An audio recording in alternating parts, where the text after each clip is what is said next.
Michael, welcome to the show. What's up, John? Good to be here, man. How are you? I'm good. I'm good, man. Enjoying this weather. I'm sure you are down in College Station. It's cooling down a little bit from, the hundred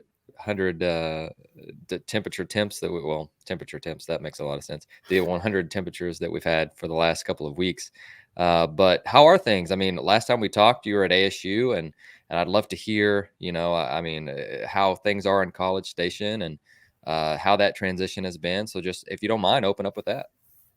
Yeah, it's good, man. It's transition's always tough. The first week you're trying to figure out where the bathroom's at and try not to make anyone mad. But it's been a really Sure. smooth transition, just because the people here in College Station are beyond welcoming. I mean, I cannot even. I got so many stories of just showing up with a moving truck and an alumni coming over and bringing me 2 extra movers just to help out. So just the Awesome. transition has been extremely, extremely smooth. So a lot of great people in College Station. Well, that's wonderful. But last time we talked, again, you guys were absolutely crushing it on the offensive side of things, and then things have changed a little bit with that, and you made the move to College Station. So I'd love to hear just again with the transition that you had to go through. I'm sure that's not easy at all. But working for Coach Smith and now working for Slosh, two of the best guys in the game for sure. Could you highlight a little bit of that for us? Because I think that it's really neat that you got to work for both of them. Yeah, it's. I mean, I've gotten lucky just in my career so far, just being able to start off at a place like ASU and now being at A&M. So I'd say I'm definitely more lucky than a good coach. You just got to be right spot, right time. And so, working for Coach Smith, I owe Coach Smith everything. I love that man. He gave me my opportunity. He coached me as a player. Just he's a friend of mine, more so than a boss. Just a great guy. And I'm not sitting here today or in this game at all without him. So I can't thank him enough. He's just amazing person. His wife Jamie, the whole family, like love him to death. So definitely miss him, but because of him and the opportunity he gave me, I'm able to be at a place like Texas A&M and work for Coach Schlossnagel, who's an unbelievable. Just I've been with him now for probably 5 weeks on the field, and the fact, I mean, his ability to communicate and just overall feel is off the charts. Like his feel and communication with the players is unbelievable. And that guy, he can coach every position on the field. Like he is one of the best, if not the best, baseball coach I've ever been around. Just because he can coach the outfield, pitchers, catchers, infield with no problem, complete confidence, complete feel, able to communicate. Like he is. I mean, he went to Omaha 5 times in 10 years. Like, I don't think that happens by mistake. Mm-hmm. And you knew he was good, but just getting to be, I've learned so much in just a short time. And sometimes I'm just silent because I'm just absorbing as much as I can and trying to write stuff down. So he is, I think, in a league of his own with just probably a few other people. So it's really nice to be able to work with him every single day. Well, that's wonderful. And it seems like the players that you guys have. I'm sure you would say we love having the players, but players are really blessed to be able to have you guys as a staff. I mean, you're talking about some of the who's who in the coaching world, which is really really cool. And I mean, it's just I know you don't get to see really the pitching side a whole lot. I'm assuming unless you're competing against each other, but even having guys like that around. And then we talked about Chuck Box earlier, who is a very successful high school coach who does a little bit of everything. I mean, it's from the outside looking in, it just seems like you guys may have the best college staff in all of college baseball. Well, those guys are. I'm trying. Like I told you earlier, I'm just trying to hold up my end. So, but they make you bring it every day. I mean, Coach Sure. Yeski, resume Mm-hmm. speaks for himself, and just another unbelievable guy. Like put his arm around me since I've been here. Just we had some Pac-12 ties, and then Sure. Nolan Kane. I've never seen anyone so organized and on top of his stuff as with the recruiting, and very very good with the catchers. Our ops guy, Jason Hutchins, been here forever. We'd be drowning without him. Mm-hmm. He's not just an operations guy. Like he knows a ton about baseball. I mean, played for a long time. Chuck Box, Will Fox, good rhyme there, but just a lot of great people who I just think take.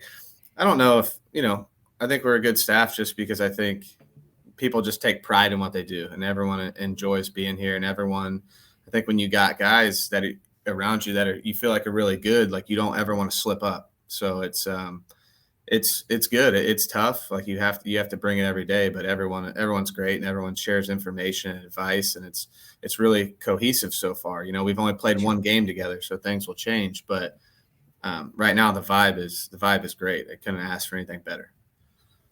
I love that. So one of the other things before we really get into the meat of the show, I know you got to spend some time. Well, number one, you guys had an unbelievable offense with some unbelievable players whenever you were at Arizona State, and with that, I mean, with being in Phoenix, you get the opportunity to work with different guys from around the baseball world, and one of those being Nolan Arenado. And so you've got Spencer Torkelson, you've got Nolan Arenado. I mean, you've got Hunter Bishop among the laundry list of guys that you've been blessed to work with, who've been blessed to work with you. But I just want to know, like, compare Nolan to just working with him. What was that like? And for those curious how a big leaguer trains, can you tell us a little bit about what that experience was like and what you learned from it?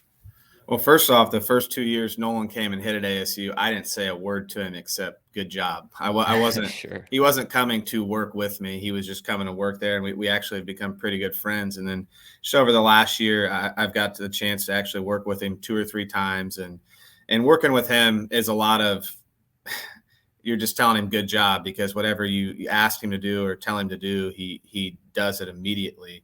But the cool part is just seeing it for him, like how obsessed he is with his craft. Like it's unbelievable. I mean, the most fun thing I've got to do with him is actually hitting ground balls, where I definitely don't say anything, and that how he attacks and goes about his business is unbelievable. But the difference in working with him and like a college guy, besides the fact that he's just a lot better than them right now, is not any different. I mean, he wants to be, when you're talking with him, he just wants to know the truth, and he wants to know what it is. Like there's no secret sauce. There's nothing different besides the fact that he has a little more aptitude. He has way better ability to make adjustments and just the consistency level. But other than that, working with, some of the pro guys I've worked with, or Nolan, or some of the younger guys, it's a lot of the same. It's just trying not to complicate the game. So, working with him, he likes to keep it very, very simple. I mean, extremely old school in his thought process and approach. And he's just, his aptitude and his work ethic that is the difference. Like I've only had one other guy, I think, that works like him. And that guy was the first overall pick. So just that, the energy they bring, when they train is, I think, half the battle. Sure, no doubt. And I truly think the more that I study high performers, I think you have to be truly passionate and obsessed with what you're doing. And I mean, I don't know that you can train that. And I know that there's some guys, I think that that's the it factor of, I'm obsessed. Like I'm not going to stop until I reach my ceiling. And, you listen to guys like that and hear stories like that. And I'm like, man, like they truly love what they're doing, but they're obsessed with the continuous improvement and getting 1% better every single day. And I love hearing. Yeah, and a guy like Nolan doesn't need anyone to tell him how to hit. And like I said, our conversations are usually pretty brief, and it's usually just my privilege to be able to be there with him. But I know we're talking about hitting, but hitting that guy ground balls is the most fun thing to do ever on a baseball field, because it just goes back to how he approaches everything. And I've got to do it 2 or 3 times, and it's something to see. It's something to see for sure. And the funny thing about that is he was not a glove first guy. I don't think. Like you look at his prospect reports, and he's really had to work on his body. I mean, because he was kind of a chubby kid, and you see that now, and it's like, man, he had to work. He probably had some natural gifts. I'm sure he did. I'm guessing someone told him that somewhere, and just knowing him in the brief time I've known him, if he couldn't field, it probably drove him crazy, and he figured it out in 2 days. So that's awesome. That's him. No, and I quick story, and not that I've gotten a ton of experiences with him, but whenever the new stadium the new Ranger Stadium was opened up, they opened it up for staff, and so we were the only ones there because it was in the COVID year, And watching him at third base, he is the most active player I've ever seen. He's literally taking like 15 to 20 steps in between pitches, and he's just literally talking the whole time. And I had to take video of it because I'm like, I've never seen a player that is more locked into every single pitch. And he would like prep step and go, and then the rest of the time he'd just be talking and literally like walking. He probably got 10,000 steps just from walking around third base. It was crazy to watch. Yeah, he's just that's I mean, like I said, in the brief time knowing him and just getting the chance to become, friends with him, he's just a worker. Like I can't imagine anyone else in the league working harder. Maybe some guys work just as hard, but from the my brief time with him and just, it's different and it's awesome. Like Sure. I wish you could do a 30 for 30 or something and like follow him around just because he's obsessed with what he does. And when people are obsessed in anything and what they do, it's something I'm interested in, whether it's baseball or chess. It doesn't matter. Like anyone who pours that much into into what they do, I mean, is cool. So No doubt. So I want to know. So we've got you. You guys built the offense. I say you, but I'm sure you and your staff, and you'd give credit to them a ton, and the players as well. But you get to a point to where now we've got all of these things in place that we enjoy doing, that we think that works, and it's a system that worked for the Sun Devils. And now you transition to College Station, and we're right in the middle of it right now because you guys, and thank you for taking some time this week to be able to do so. But you guys are right in the middle of fall practices, and so this has been up to this point. You've had like evaluations, you've gotten to know the players a little bit, and you're really starting with a blank slate with a brand new staff, all new players to you. And so I'd love to hear, what has been your process of trying to decide, who these players are, what they need to work on, what's going to work here based on the players that we have. And I know we could spend an entire hour over that, I'm right. sure, but I'd love to hear just what you've been able to do so far and what your process has been like. Yeah, so definitely new for me on that aspect, just because when I was at Arizona State, I became the hitting coach after my first year, but I still knew a lot of the guys on the team. So just coming in fresh was definitely different, and it took a lot of time just having a lot of individual conversations with the players and watching their video on synergy and but also at the same time giving them a clean slate as well. Like the new staff change and you don't want to judge them on the past. You want to judge them now. So it has definitely been different for me, especially coming in. We have 20 hitters starting out, and that's a lot of different guys, and it's a lot of time to spend with them. But I mean, I think communication, like I said, Coach Sloss does an unbelievable job of, and I've learned a lot. I feel like that's always been my biggest strength is the communication piece, and learning how he communicates has helped me out a ton. So it sounds simple, communication, but that's everything when you come from somewhere new, you don't know anybody, and you're talking about hitting, like, which can be a very sensitive topic. And I think the first day we started off, our first day of workouts, we didn't work out. All we did was communicate about what we were going to do, and that put us ahead a few days, just instead of trying to figure it out on the fly. So we kind of broke down how we were going to do things. I articulated to them that don't mistake me not talking to you for the first 2 or 3 days as me not coaching. We can't just dive into this thing and start changing stuff. I want to let you guys go and kind of show me what you can do and tell me the stuff you like, the stuff you don't like, and kind of let it happen organically. And now I think we're in week 5 or 6, and it's to the point now where I love when it goes like this. I can't explain how it does, but I get in there a few hours before practice every day, and you don't even have to speak on which drill each guy starts out with or what drill he transitions to. Maybe you add some here or there, but it really flows, and that's the cool part. It's at ASU. I was playing on easy the last couple of years just because I was there for a few years and I had the same guys for a few years, and I just have to teach 1 or 2 guys every year, and having to teach 20 guys just kind of how I like to do things in the cage mixed with how they like to do things was tough, but now that it's rolling, it's all worth it. No, I love that. So, what does the fall consist of from a team aspect? And what have you really chosen to focus on with this group? You mentioned communication, but just from the offensive side of things, what is important this time of year for you guys? We're really hammering on plate discipline, pitch recognition, and routine. You know, taking their breaths, things like that. A lot of stuff that's not. I think my light just went out. There we go. Got a sensor in here. Sorry.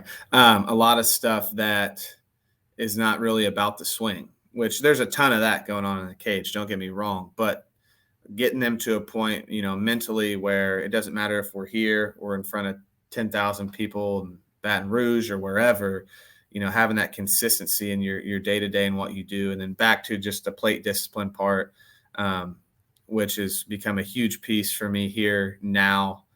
And it always was, but Coach Sloss he really hammers it. Like if you swing at a ball, he lets you know. So, I mean, it's as simple as swing at the strikes, take the balls, and just really, really enforcing that on every rep, especially the high speed stuff on the field and in game. And honestly, all the way down to front toss. Like we got guys that take more flips than I've ever seen, but if they're not strikes, they don't swing. And to the point now where some guys I'm even flipping balls on occasion just so it's not complete swing mode. And you have really seen that translate on the field, and it's good. Like if you just really enforce it, like you make it important, guys get really good at it really fast, and just learning to control the zone and making it something a really big part of our game, because the goal is to get on base, and the simplest form of baseball is get a pitch, your pitch you can hit, and don't swing at the ones you can't, and try not to overcomplicate it. No doubt. No doubt. And that's old wisdom that is still true. So I love it. Well, I've got some different things that you guys are doing this fall, and you sent me over some different training videos. And so I'm going to go ahead and share the screen. So for those listening on audio, we'll do our best to be able to translate that, but you guys can find this on Stick and Ball TV. But this first thing is just a sequence that you sent me, and so I'd love to see, what are we looking at here with the 5 different pictures, and really set the foundation for the eye that we should be looking through. Like what are your pillars, and then what are a few things that whenever we notice these videos, what should we be looking for? Yeah, so this just in general, this is trying to create one for every player. Just on now, to be able to create one, we have to have something to create it off of. So this kid in a simulated game hit a line drive to center field for a home run about 430 feet. So a swing, I mean, what coaches say all the time, like drive the ball to the middle of the field, drive the ball to the middle of the field. This was about as perfect as it can get for this guy in particular. So something I wanted to capture, something for him to be able to look at every day. So just in general, he can go back, and he has the video too. Some guys like video, some guys, I mean, this is visual. Video is visual, but this is a little different. He can see his setup where, these guys look in the mirror every single day with their bats. He can see his setup. He can kind of see where he went with his load.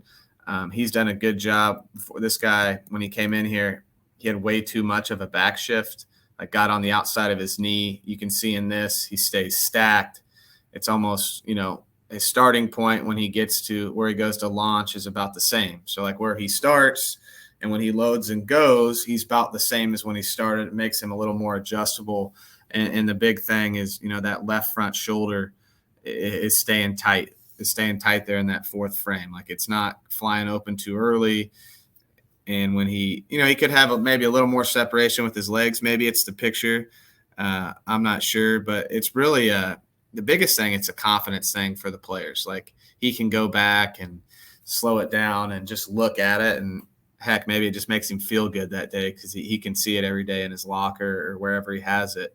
But really, it's just trying to capture a guy's perfect swing when they take it, and then putting it in front of their face as many times as possible, just for the mental side of it. But just from a mechanics standpoint, I mean, it's about as good as it gets. Maybe slight little more separation, but I mean, this kid's 6'5" with long levers, so he can do stuff a little bit differently than most people. And that's the thing too. Like individualization is really big with me. So it's, not everyone's the same. Not everything's going to be the same. And, the object is hit the ball hard, and some guys do it differently, but let's get each guy to be as efficient as they can in their style of hitting. And, No doubt. this kid in particular has done a really good job so far this fall. I love it. So you guys use mirrors quite a bit? We don't have them in the cage per se, but if you walk in the locker room or you go in to wash your hands or anything, if you go in their space, you inevitably see guys in mirrors. It's when I was a player, if I ever caught myself in front of one, I'd be there for a long time. But No doubt. I think mirrors are good. I think they're good. If the right person is doing it and they know what they're doing in front of it and know what to look for. But I mean, I think there's nothing better than video. So No doubt. I think to echo your point there, do you use video delay at all? The video delay app. what is that? So well, this is kind of dangerous, but we have an iPad that we use for like side view, and to get guys to slow down just a little bit, you set it on so it videos it, but I set it for about a 3 to 4 second delay. Yeah. And so team practices, not usually, but if we're doing one-on-one individual work, it's really good, and it'll record their swing, but it's on a delay, so they'll be able to finish and then look over and just see what you're looking at. Oh, And so it's wow. almost like a mirror, but I mean mirrors are really expensive, and this is a $7 app, but I'll have to but check that out. I wrote it down. Video delay app. yeah, vid delay, I think is what it's called, Vid but delay. it's Okay. really good, and it's gotten some guys, and we talked about this off the mic, do cardio swings, and so it's allowed them to take 5 seconds in between swings to look at what they're doing and then just Yeah. see what the difference is and whatnot, and then take a breath, and then instead of like swing, cardio swings for sure. I was a big cardio swing guy. It didn't work too good. So yeah. So this next video that I've got here, I love this one. So I call this one the line drill, but you've actually got it with a net. So you've got this player, or I guess you could call this the net drill too, I'm sure. You've got this player backed up, their butt is almost against the net, and you're flipping balls over a plate. And just walk us through this one a little bit. Yeah. So I don't know why I called this the hallway one. I don't know Okay. why. Just kind of looks like there's a hallway, but it's a couple different things. So one, that's Coach Kane there. What we're trying to do here is flip the ball right underneath their hands. Okay. And all we're trying to do is you don't think about anything mechanical at all. It's a what I call it's a result drill. So it's like we're going to flip the ball here, hit it as hard as you can through this hallway or through this window, whatever you want to call it. When they do that, it takes the thinking out of it, and we're just trying to get that hand path to stay, like you said, on the line. Like we want to stay on that line as hard as we can. Now, in a game, ideally, maybe you pull this pitch in the gap, but Sure. we're in the cage and we're flipping the ball 28 miles an hour, and no one's going to be mad about it in the game if you get inside pitch and stay inside it and stay in the big middle, as we call it. So it's just a way of doing a drill correctly, but not thinking about the mechanical aspect. It's like hit this ball right here. You can't physically hit it through that window if you pull off and hit the net, or if you cast your hands a little bit. You can't do it. So it's a way to make guys mechanically correct with just saying like, hey, we're flipping the ball here. You hit it there. It's important to drive the ball through there instead of kind of manipulating it. And that was a big drill I did last year with a kid at ASU, Sean McLean, who had a big year. He really liked that. And a kid named Hunter Haas. Like those were the first guys I ever did it with. And then a few guys here really like it too. I think it really helps. I'm big on, finishing above that front shoulder on inside pitches and not underneath. I think you got to be really, really strong to, backspin balls and do it that way. Some guys can. But for the most part, guys can't. So what that drill does is help you really stay inside that pitch and get your finish. And Bregman called it the flashlights, keeping them on the wall, keeping them on the wall as long as you can. It's really, I think that video, I saw that. I didn't make this up. I promise you, I didn't make this up. I saw it somewhere, maybe a different form of it. I'm trying to think. There's a guy in Arizona, Zona base. Maybe it was him, somebody. I mean, no one makes up their own drills. If you make up your own drill, it's probably something crazy. But no, it's a way to be mechanically sound, extremely simple. It's just like, here's the ball, hit it here. Now, hey, look at yourself. Oh wow, that's great. Now try to recreate that feel in the game. So this would be for guys who kind of get east and west with their swings. Yes, Yeah. exactly. They don't get forward. They get around the ball. Big like front shoulder pull off guys, like Hmm. guys who can't keep that thing in there just long enough. And this just cleans up the hand path. Like it's the most natural way for the hands to move, in my Cool. opinion. I love it. So this next one, let me see. We've got a pool noodle that is about a foot in front of this player's front foot. This pool noodle is vertical. It looks like a very large tee that is about, I don't know, 3.5 feet tall. And then you are flipping to this guy. He's not against the net, this one, but tell us a little bit Yeah. about what's going on with this one. So when you do the one on the front, it's a little more visual than what it actually does. But at the same time, see, that noodle's a little short because he's broken about 3 or 4 of them. But he's working on hitting a pitch, hitting a pitch to right center. His issue has been, and we do it 2 different ways. But when he sees that lane there, if he keeps his hands and he steers them the right way, he never hits that noodle. Hmm. If he pulls off and kind of pulls the outside pitch, what we don't want him to do, he clips it. So it's definitely more of a visual for him, like staying in a tunnel here, not flying open early, staying on the baseball away, driving it to center or right center. Hmm. Because this kid's arms are so long and he's so Yeah, strong he's that a he really can tall kid. he can take pitches on the outer half and hit them out down the left field line, which he'll definitely do on off speed pitches this season. But when you're doing cage work, you want to try to be perfect. You want to try to Hmm. when you're flipping a ball 30 miles an hour, you want to try to be perfect in everything you do. And that visual for him is just like, okay, I can't go there. You know what I mean? I can't do that. Like the ball's middle away. I have to stay on it. When he stays on it and does it perfect, like his bat will just barely touch the top of that thing. When he Hmm. gets a little around it, casts his hands out, gets a little around it, he'll drill it. And good thing Cool. it's a dollar pool noodle instead of a $140 tee, which I've done before and had to ruin my whole lesson with a kid. So You only make that mistake once. yeah, only once. All right, so this next one we've got pool noodle here, but this one is on the outer half of the plate. So you're taking this noodle that's it looks like it's on cardboard, which I think is awesome craftsmanship. But it's covering up about the outer half of the plate, and the noodle is on the outer third. So a little bit different placement here. It looks like the same kid, but tell us what this Yeah. one is about. So this is really similar to what the hallway drill, like same concept, just a little bit different. Again, this guy's issue has been kind of coming out and around the baseball. So just different ways to enforce him staying tight to his body and getting his finish up. And we do it on this side just for him to pull the ball correctly.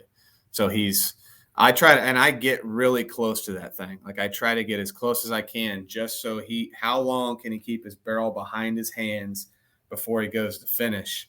And like I said, we've broken 2 or 3 of them, but who cares? It's like I really try to get maybe an inch or 2 away from that thing just to challenge him. Like, how long can I stay in that position, before I come out? So it's Hmm.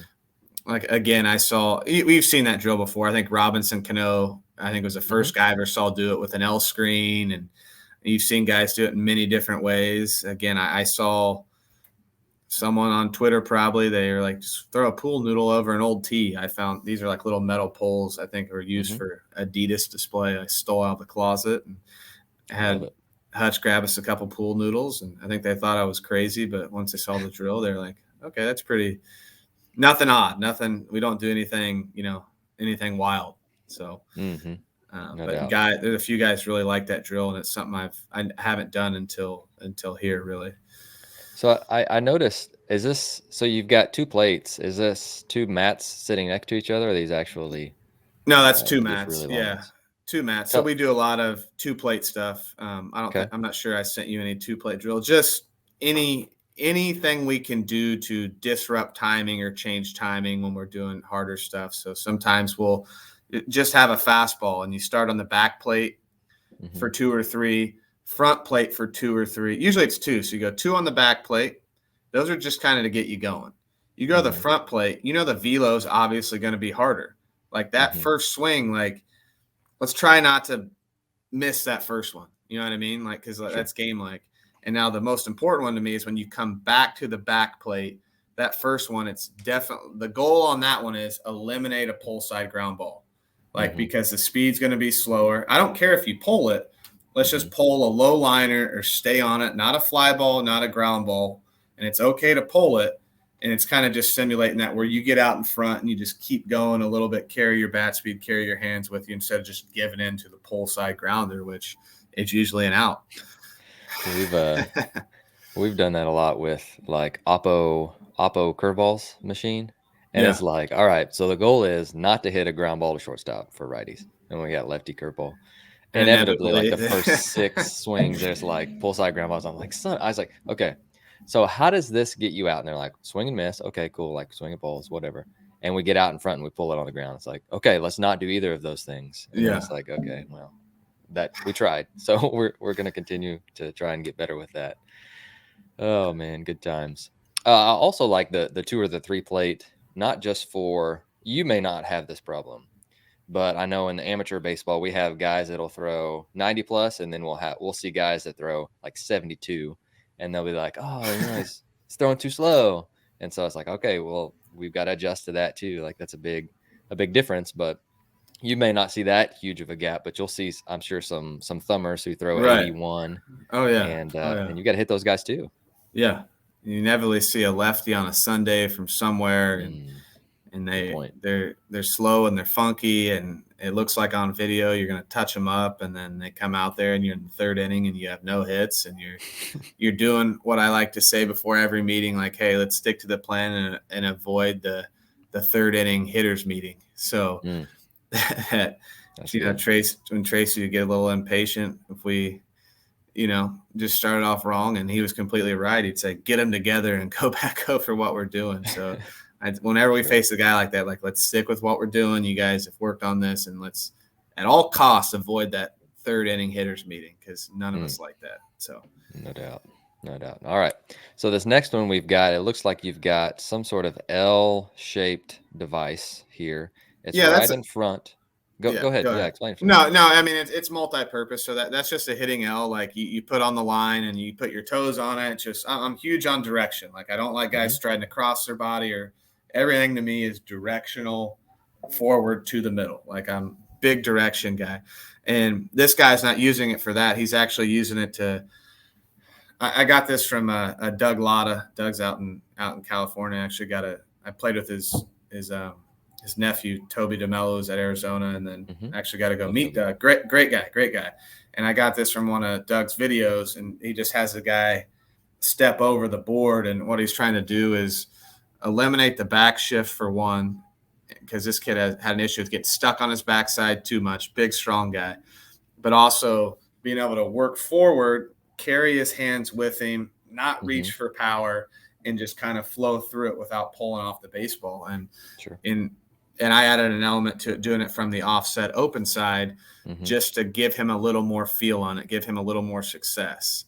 And he's gotten a lot. I mean, he's just a guy. He's getting stuck on his backside. His basic is sit and spin, and just trying to get him off it a little bit, get him more 50-50, carry his hands with him. And, he's not quite there yet, but he's getting really, really close.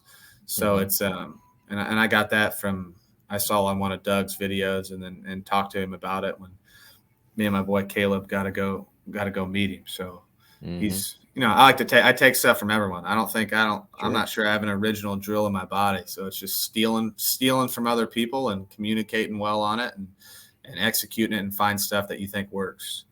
No doubt. Love that. So you've got off angle, which would be like right field side, almost like second base angle. And then this next one, we are more of like shortstop angle. And tell us a little bit about the technique behind this one, or what's the takeaway with this drill here?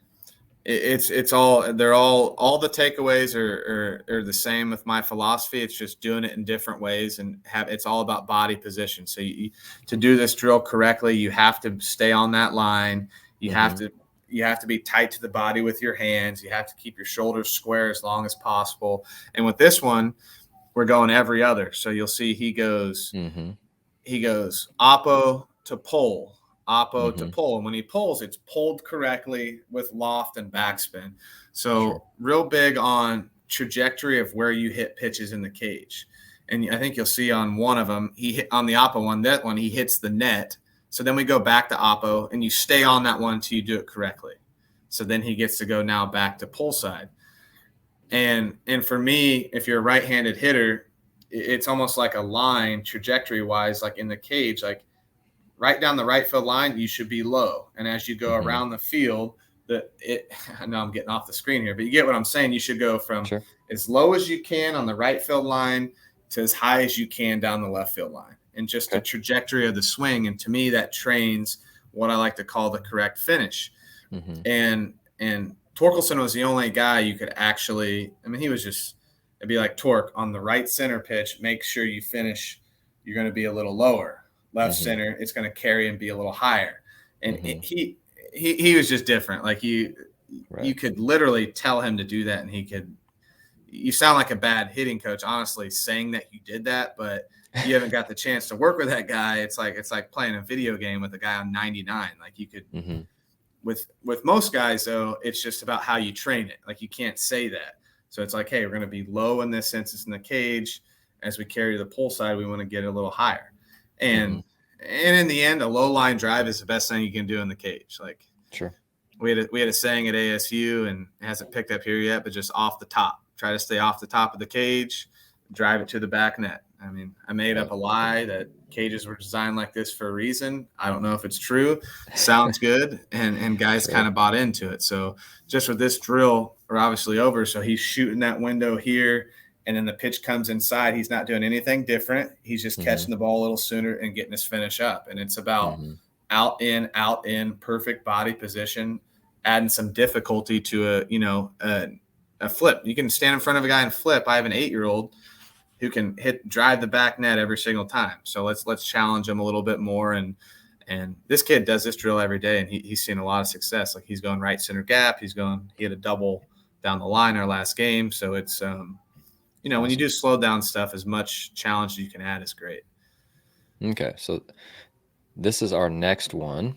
And I think this is the last one that you're doing flips. Then we'll move to the machine here. Yeah. But you are standing on the oppo corner. So for this left-handed hitter, you are standing at about the shortstop line, and you got two foam. It looks like foam balls in your hand. Those are Jugs light flight balls for anyone who wants to know. They're really good, and those are Trey Hanneman's. I think I'm saying his last name wrong. He's gonna kill me just because I'm on the spot. But he makes the half bat, and Trey's a really good follow on Twitter. But he and this is again back to a lot of what I teach and preach. It's about staying close with that front side, and palm up, palm down type of deal, and staying on the baseball. This guy had a little bit of an issue with spinning off with his front side. And as you'll see in one of them too, it's kind of a 2-part drill, controlling his toe tap. So the second one, I kind of pause, and I made him watch, even though he's not built like him at all. My favorite toe tap of all time is Prince Fielder. Like he taps, controls, and waits. So in a lot of his flips, he doesn't know. I'll go to flip, or if I'm doing overhand, and I'll just stop, and he'll just be there. And then I go, and he goes, instead of, he had his big, he tap and go. So you see on the second one, I kind of hold it. He holds it in rhythm and keeps going. But these half bats are I'm not real big into gadgets or gimmicks, and I don't think this is that at all. Like, this is one of the best things I've ever used. I think even if you don't have the issue, like, who doesn't want to be flat in the zone? Like, it makes you keep your bat in the zone as long as possible. And those balls make a really distinct sound where if you don't do it correctly, you can hear it. So I love those. I love that bat. And I think just that drill is, you can do it from the front. I've done it out of a Jugs. You can put those balls in a machine. I've done it out of that before. So those bats, and that's just a really good drill. I think anyone can do. Heck, you could do it in your living room with those balls. So no doubt. So now we're moving to a little bit more of a stressful environment here. You've got looks like two big hacks, one with extended legs behind, one that's a little bit shorter. You guys are on field. What do you got with this one? This is just what I like to call a tunneling drill, where you know what's coming. So on the top machine, I think we have it set at about I think it's about 84 miles an hour with a 2,400 spin rate. So Okay. we have a spin rate gun. I know some people don't, but big mistake I made first starting out was like, hey, hit off this machine. It's hard. It'll make you better. Not checking the spin rate. Sometimes those things shoot it just ridiculous. And it's not something the players ever hear. I don't ever talk to them about the spin rate. And then on the bottom one, you have a breaking pitch that's about 15 or 16 mile an hour slower. And 84 out of a machine, if you don't know, like that plays really hard just because that instance of going through the hole. And they got 2 on the fastball, 2 on the breaker, 1 on the fastball. And it's really just about making adjustments, and can you be successful when you know what's coming? Because obviously in a game, we don't know what's coming. So when we make it challenging and you know what's coming, can you be successful? Now this fastball is set up away, breaking ball is set up middle. It kind of moves here and there, but the idea is to drive the fastball to the right center gap, stay on the fastball timing, even when you have the breaking ball, keep your bat speed up and hammer it to the pull side gap. If you recognize the pitch early and hit an oppo, awesome. Not telling anyone to go up there and try to yank breaking pitches, but it's the fact when you see a really good pitcher and you can't dictate or you can't read it early enough, do you keep your bat speed up and go to pull side? And I don't know if you have audio on this or not. There's a good swing right there. Sure. The pitch before that, going back to, pitch recognition, he takes it. The second to last pitch he takes, and he goes, what was that, a 7? And like, yeah, that's a 7. And that's part of, and I actually have it right here, if you can see, but we train, everyone's heard of the 7 ball drill, right? Like, let me throw this around, but I love that. It's something we use from front toss to BP to this. I mean, it's not out there, but like, this is a full speed environment, stressful environment, as you called it. And this kid's in there on his last swing and he goes, wham. Is that a 7? Like, yeah, that's a 7. I love that. Like, Man. And this yeah. And he looks back and he goes, is that a 7? And you know what? Honestly, I don't know if it was, but heck, I like how it made him feel and what he thought. I'm like, yeah, that's a 7, dude. But no, it was. And it's just like, that's how we train. Like, every pitch is important. Swing at strikes, take balls. He had just swung at 5 pitches in a row.